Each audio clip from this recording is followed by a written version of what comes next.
రంగారెడ్డి జిల్లా Narsingi outer ring road వద్ద road ప్రమాదం సంభవించింది. హైదరాబాద్ నుండి ముంబై వెళ్తున్న ప్రైవేట్ ట్రావెల్స్ బస్సు బోల్తా పడింది.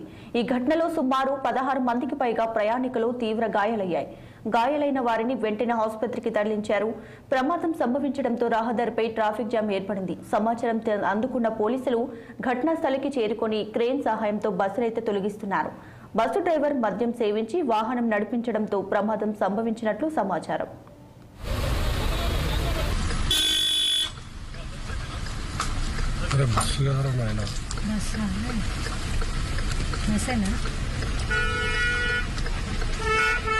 అందుకే